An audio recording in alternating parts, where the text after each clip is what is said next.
Well, for Africa, the period since mobile penetration figures became significant has been a lot of innovation and technology-driven value-added services, increasingly tailored to meet the spending and consumption needs of consumers. For example, Kenyan-based Safaricom's M-Pesa has tapped into the unbanked portion of the population, taking advantage of the high mobile penetration levels.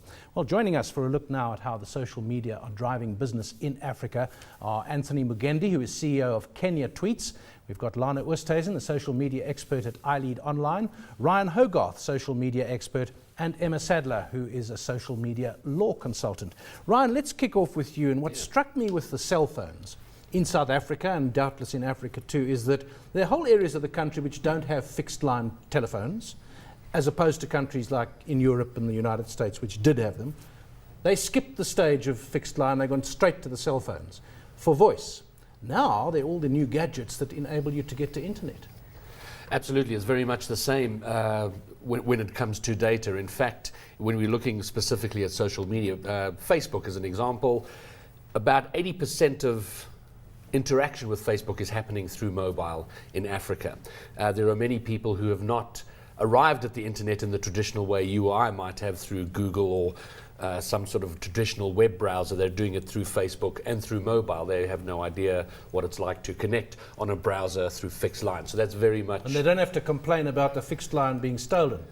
No, I'm sure they've got many other things to complain about. But the amazing thing about Africa, because the traditional infrastructure has not been there, these problems are being solved in very African ways, and we've had to innovate in order to overcome the infrastructure issues, and I think that makes Africa quite unique in its approach to the internet, to social media and others. Lana, it's making a big impact, it's making a business impact too. One thinks of a lot of this, particularly the Facebook stuff, as entertainment, gossip, keeping in touch with each other, but it's actually more profound in Africa. Absolutely. I read also in South Africa, more tablets and phones were bought than PCs during the last year. And I think with businesses, and I focus a lot on small to medium businesses, and I've seen the impact on that has grown Facebook, Twitter, LinkedIn quite a bit over the last year, 2 years. Well, let's bring in Anthony Mugendi, who's CEO of Kenya Tweets, joining our discussion. Good morning to you, Anthony. Your company is called Kenya Tweets, so that tells us what your business is. Just picking up on our points here, the business imperative for social media in Africa is clearly very strong because we've skipped out those earlier stages. How powerful is it for your company and in Kenya?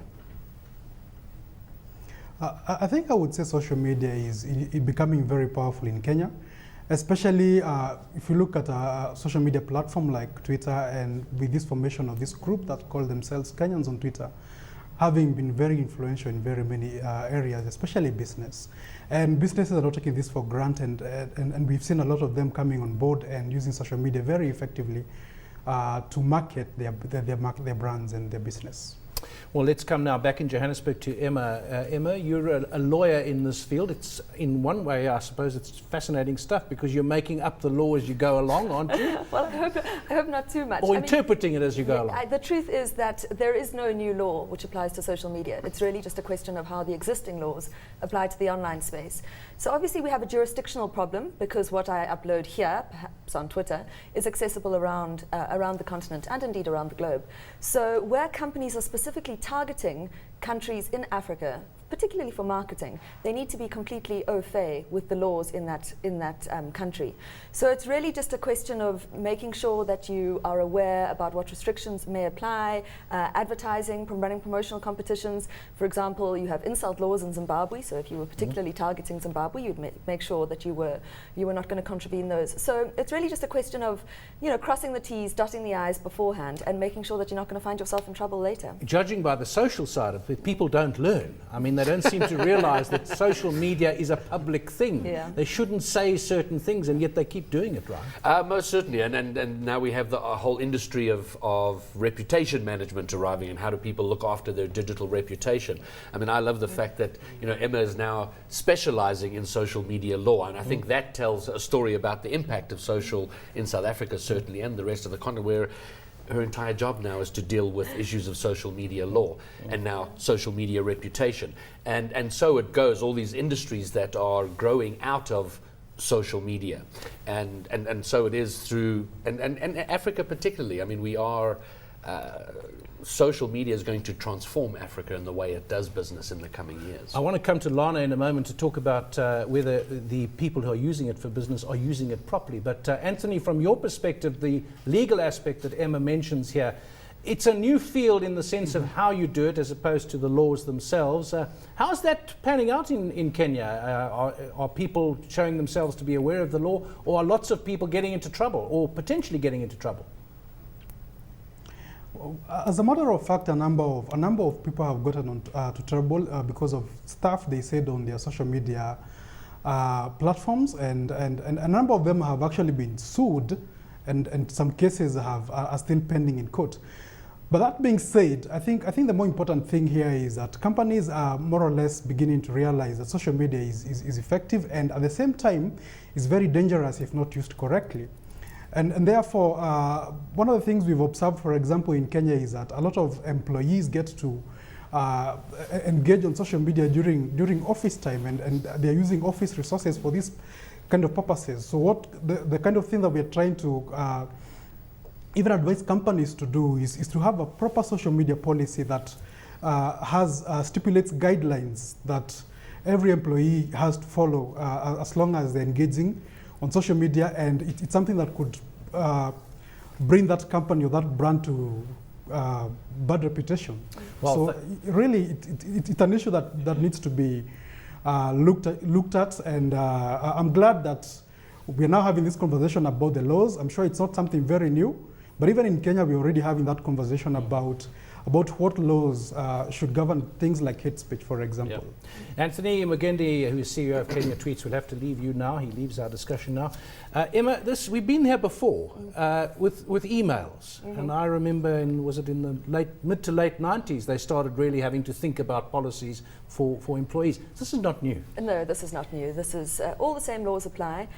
In the old days, it was when could you intercept your employees' emails, when could you monitor what they're saying.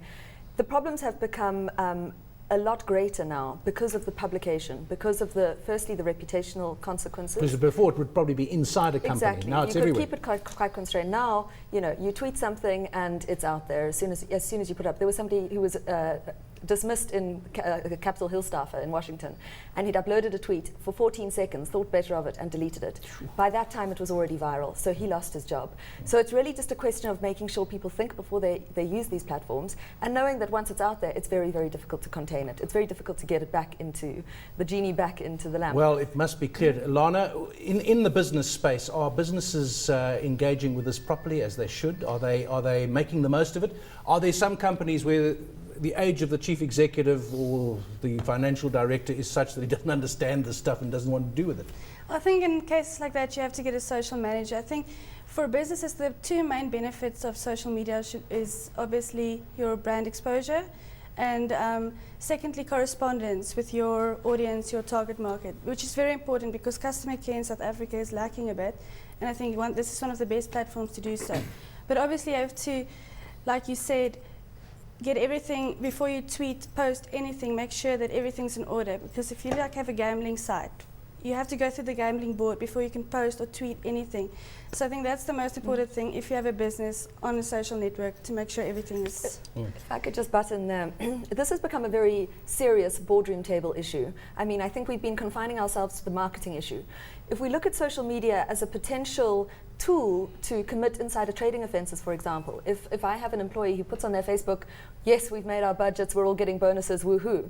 Now, if that hasn't been publicly released in the correct channels in the specific countries in which that company is listed, then that could be quite a serious offense. So we are having to deal now, not just with the reputational, the marketing, but with proper sort of boardroom table issues.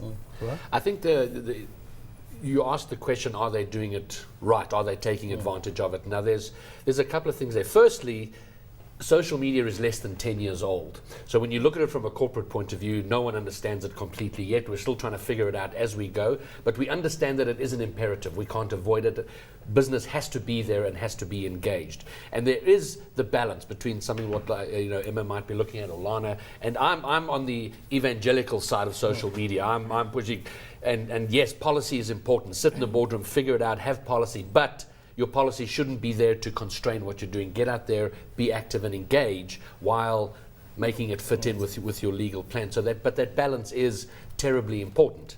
But it is an imperative, it can't be avoided. And those that are being smart about it, like GT Bank in Nigeria, who have, I think, 1.2 million likes on their page. I think they're one of the best liked banks in the world on Facebook. They're doing it right. They're using it for interaction as well as enabling their people to bank through the platform. It's just another stage. Last word to you, Lana, isn't it? I mean, companies never used to talk to the media. Now they talk on radio the whole time. They come in here, they talk, they communicate. There must have been a point when they said some companies, in fact, still refuse to come on the media because they think we're out to get them. Well, occasionally we are. Yeah. But isn't it just the next stage of saying new environment, new strategy needed, new plan? Yes, I think so. We live in a digital age where everything has gone social now, and people expect you to be able, you have to be online, you have to be able to respond on these social platforms, and if you don't respond in a certain amount of time, like say on Twitter, the customer gets annoyed with that. So I think it's important for all companies to actually be on there.